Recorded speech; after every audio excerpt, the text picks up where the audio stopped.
අපි ඔක්කොම එකට පොරබදමු අපේ රට නීතියේ විධානයේ ආධිපත්‍ය தகவல் කරන ராஜ்ய බවට පරිවර්තනය කරන්න. ஆகவே நான் இந்த இடத்திலே கேட்டுக்கொள்வது பொதுமக்கள் பாதுகாப்பு அமைச்சர் மற்றும் போலீஸ் மா அதிபர் அவர்களோடு நான் கேட்டுக்கொள்வது இந்த நாட்டிலே சட்டத்தை உறுதி செய்வோம் என.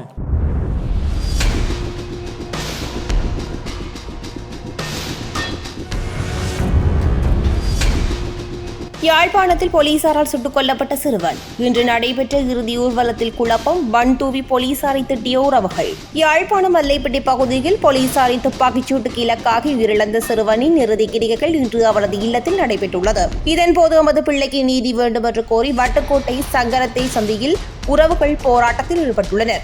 அத்துடன் போலீசாரை மண்ணள்ளி திட்டியுள்ளதுடன் போலீசாருடன் வாக்குவாதத்திலும் ஈடுபட்டுள்ளனர்.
நாட்டில் உடனடியாக சட்டத்தை உறுதிப்படுத்துங்கள். போலீஸ் மா அதிபர் மற்றும் பாதுகாப்பு அமைச்சரிடம் ஜனாதிபதி அனுர அதிரடி உத்தரவு.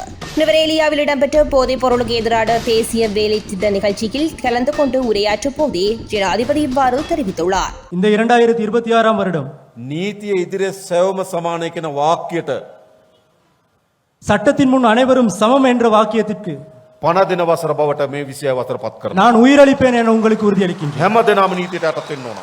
அனைவருக்கும் அது சமம் என நான் உறுதியளிக்கின்றேன். එහෙම රටක් අපිට අවශ්‍ය නැද්ද? இந்த நாடு නීතිය විධානයේ ආධිපත්‍ය බිඳවැටි කිසිදු රටක් සංවර්ධනයක්පත් කරන්නේ නැහැ. எந்த ஒரு நாட்டிலும் சட்டம் கீழ்நோக்கி இருந்தால் அந்த எந்த ஒரு நாடும் அபிவிருத்தி அடையாது. නීතිය බිඳවැටුණු තැන බලය හොබවන්නේ சட்டம் கீழிருந்து இருக்கின்ற நாட்டிலே பலம் தோங்கி நிற்பது අපරාධකරුවන්. குற்றவேட்களை செய்பவர்களாகவே. නීතිය නැති තැනක சட்டம் இல்லாத இடத்தில் ඉහළ වැජබෙන්නේ අපරාධකරුවන්. அங்கே நிலைத்திருப்பது குற்றவாளிகளே. මේක තමයි සත්‍යය. எமக்கு தேவை வளம். එහෙම රටකට යන්න බෑ.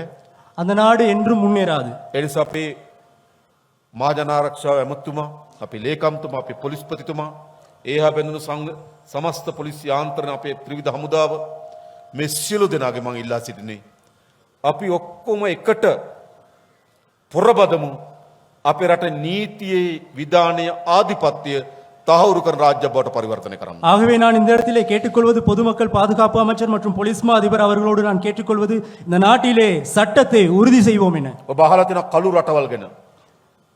நான் கேட்கவில்லை கருப்பான ஒரு நாட்டை. සෑම කළු රටකම පදනම වන්නේ කුමක්ද? නීතිය බිඳ වැටීම. அந்த நாடுகளிலே காணப்படுவது சட்டம் கீழே கிடப்பது. අපරාධකරුවන් පිණුම් අහන නීතිය බිඳ වැටි තැනක குற்றவாளிகள் அந்த நாட்டிலே சட்டத்தை மிதிப்பார்கள். එනිසා අපි නීති විධාන ආධිපත්‍ය සහිත රටක් හදනවා. ஆகவே நாங்கள் சட்டத்தை மதிக்கும் நாட்டை உருவாக்க வேண்டும். අපිට අවශ්‍යයි මොන වගේ රටක්ද? நமக்கு தேவை எந்த வகையான நாடு? අපි විඳපු දුක් අපේ දරුවන් විඳින්න ඕනේ නැති රටක් අපිට අවශ්‍යයි. நாம் பெற்ற துன்பங்கள் நம்முடைய பிள்ளைகள் பெறக்கூடாது என்று நம்பிக்கை கொள்ள வேண்டிய நாடு. අපි මූණ දීපු අර්බුදයන් වලට මූණ නොදෙන දරුවන්ගේ රටක් අපිට අවශ්‍යයි. நாம் மேற்கொண்ட பொருளாதார நெருக்கடிகளுக்கு நமது பிள்ளைகள் முகம் கொடுக்க கூடாது என்ற நாடு. ඒකයි අපි හදන්නේ. அதுவே நாங்கள் செய்ய வேண்டும். අන්න එහිදී අද අපි හැම හිතෙන ප්‍රධානම තර්ජනය அதுதான் நாங்கள் அதனுடைய பிரதான காரணமாகும். මා කලින් කියපු කරුණු වැදගත්. நான் முன்னே கூறிய காரணம் மிகவும் முக்கியமானது. හැබැයි සියල්ල ජයග්‍රහණය කරත් වැඩක් නැහැ. ஆகவே எல்லாற்றையும் வெற்றி கொள்ள முடியாது. අපේ දරුවන් මද්ද්‍රව්‍ය ගොදුරු බවට පත් වෙලා තිබෙනවා නම් எமது பிள்ளைகள் போதைப் பொருளுக்கு அடிமையாகி உள்ளார்கள். අද මේ මද්ද්‍රව්‍ය ගම් නියම් ගම් දක්වා පැතිර තිබෙනවා.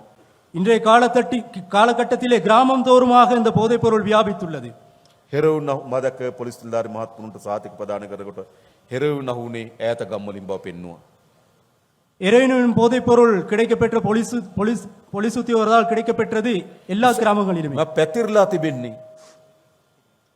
அது தற்போது வியாபித்துள்ளது. මද්ද්‍රව්‍යයකට ගොදුරු වීම போதைப் பொருளுக்கு அடிமையாதல் පළමු කොටම වින්දිතය බවට පත් වෙනවා එම ගොදුරු දරුවා.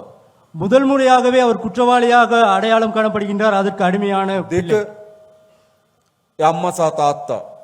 இரண்டாவது அது தொடர்பான சமூகம். අනතුරුව පවුල. மூன்றாவதாக குடும்பம். වින්දිතයන් அதற்கு அடிமையானவர். මද්ද්‍රව්‍ය වලට ඇබ්බැහුව කෙනෙක් ඉන්න පවුලක් போதைப் பொருளுக்கு அடிமையானவர் வாழ்கின்ற குடும்பம். ගමම ප්‍රතික්ෂේප කරන පවුලක් බවට පත් වෙනවා. அந்த கிராமமே அந்த குடும்பத்தை நிராகரிக்கும். ඒ අම්මගේ අපේක්ෂාවන් සහ බලාපොරොත්තු அந்த பெற்றோரினுடைய எதிர்பார்ப்பு මුළුමනින්ම බිඳ වැටෙනවා. முழுமையாகவே செயலிழந்து விடும். අම්මට ඉපදෙනකොට දරුවා පිළිබඳ විශාල බලාපොරොත්තු තිබුණා. பெற்றோருக்கு பிறக்கின்ற குழந்தை தொடர்பான நம்பிக்கை இல்லாமல் ஆக்கப்படும். හැබැයි දරුවා මද්ද්‍රව්‍ය වලට ගොදුරු වෙලා සමාජයේ කොන් වුණු පුද්ගලෙක් බවට පත් වෙලා තිබෙනවා. ஆனால் அந்த பிள்ளை போதைப் பொருளுக்கு அடிமையாகி முழுமையாகவே இந்த சமூகத்தால் ඒ நிராகரிக்கப்படுவார். නිසා අම්මහි වින්දිතෙක් වෙනවා. ஆகவே அந்த பெற்றோரும் இந்த சமூகத்திலே குற்றவாளியாகப்படுவார். සහෝදරයක් කෙනෙකුට විවාහයක් කරගන්න බෑ. அவர்களுடைய சகோதரிக்கும் அவர்கள் அந்த சமூகத்திலே தலை காட்ட ඒ முடியாது. සහෝදරයා කුඩුකාරයෙක් කියලා කිව්වෝ. ஏன் சகோதரரும் அந்த போதைப் பொருளுக்கு குடுகாரர் என මුළු அழைக்கப்படுவார். පවුලම වින්දිතෙක් වෙනවා. ஆகவே அந்த குடும்பமே அந்த சமூகத்திலே குற்றவாளிகளாக வரும். அந்த கிராமமும் ஆகும். ඒ ගමේ අය බියටපත් වෙනවා. ஆகவே அந்த கிராமமுமே முற்றுமுழுதாக අනරක්ෂිතභාවයක් ඇති කරනවා. பாதுகாப்பற்ற கிராமமாகும். මුළු සමාජයේම මේ ව්‍යසනයේ බවට පත් වෙනවා. அது முழு சமூகத்தையுமே பாதிக்கும். ඒ නිසා මොකද කරන්න ඕනකම තිබෙන්නේ? ஆகவே நாம் என்ன செய்ய வேண்டும்? අපි කිසිදු දරුවෙක් எந்த ஒரு பிள்ளையும் මේ ව්‍යසනයේ ගොදුරක් බවට පත් නොවන රටක් අපි හදන්න ඕන. இந்த அச்சுறுத்தலுக்கு அடிமையாகாத சமூகத்தை உருவாக்க வேண்டும். කිසිදු අම්මා කෙනෙකුට පවුලකට எந்த ஒரு குடும்பமும் වින්දිතේ බවට පත් නොවන පවුලක් අපි හදන්න ඕන. போதைப் பொருள் குற்றவாளி குடும்பமாக இல்லாத வகையில் நாம் செய்ய ඒක வேண்டும். අපේ අපේක්ෂාව තිබෙනවා. அதுதான் எங்களுடைய எதிர்பார்ப்பு. ඒ ව්‍යසනය එතනින් නතර වෙන්නේ නැහැ. ஆகவே இந்த பாதிப்பு පහුගිය කාලේ අපි දැක්ක තැන තැන වෙඩි තබා ගැනීම තිබුණා. இது கடந்த காலங்களிலும் காணப்பட்டது. මේ වෙඩි තබා ගැනීම පිටපස තියෙන සමස්තය දෙස බැලුවොත් මොකක්ද? இதனுடைய பின்னணி என்ன? මද්ද්‍රව්‍ය වෙළඳපොළ බෙදා ගැනීම සඳහා තිබෙන යුද්ධය. போதைப் பொருளானது சந்தையிலே கிடைக்க பெறுகின்றமை. මාතර බිස්නස් කරන කෙනා කළුතරට આવොත් කළුතරින් ගහනවා. மாத்தரையில் வியாபாரம் செய்பவர் களுத்துறைக்கு வந்தால் அங்கேயும் அவர் அதனை பெற்று செல்வார். කළුතර කෙනාට ගම්පහට යන්න නම් ගම්පහයට ගහනවා. கம்பாவில் உள்ளவர் களுத்துறைக்கு சென்றாலும் அவர் அதை செய்வார். මෙම නීති විරෝධී සන්නද්ධ කණ්ඩායම් ගොඩනගෙන්න මේ මද්ද්‍රව්‍ය විවහල් වී තිබෙනවා. இந்த சட்டவிரோதமான கும்பல்கள் எழுச்சி பெறுவதற்கு இந்த போதைப் பொருள் காணப்படுகிறது. ඒ නිසා අපේ දරුවන් ஆகவே எமது பிள்ளைகள் නීති විරෝධී අවිත් එක්ක ගනුදෙනු කරන තැනට අවිල්ලා තිබෙනවා. சட்டவிரோதமான ஆயுதங்களுடன் தொடர்புடைய நிலைக்கு உள்ளாகியுள்ளனர். ඔබ දකින්න ඇති වෙඩි තැබීම් වලට අවි ආයුධ තියාගෙන අත්අඩංගුවට ගන්න අය දිහා බලන්න. ஆகவே துப்பாக்கி பிரயோகம் அது மட்டுமல்லாத சட்டவிரோத செயற்பாடுகளுக்கும் உள்ளாகியுள்ளார். සාමාන්‍ය අවුරුදු 20 30 අතර දරුවෝ. குறிப்பாக 20-30 வயதுக்குட்பட்ட பிள்ளைகள். මොකද සිදුවී තිබෙන උන් සන්නද්ධ අපරාධ කල්ලිවල සමාජිකයන් වෙලා තිබෙනවා. அவர்கள் திட்டமிடப்பட்ட குற்றவாளிகளுடன் சம்பந்தம் உள்ளார்கள். ඒ විතරක් නෙවෙයි ඔවුන් විශාල ධනයක් රැස් කරගන්නවා. அது மாத்திரமன்று அவர்களிடம் இருக்கின்ற பணத்தினையும் பகிர்ந்து கொள்கின்றார்கள்.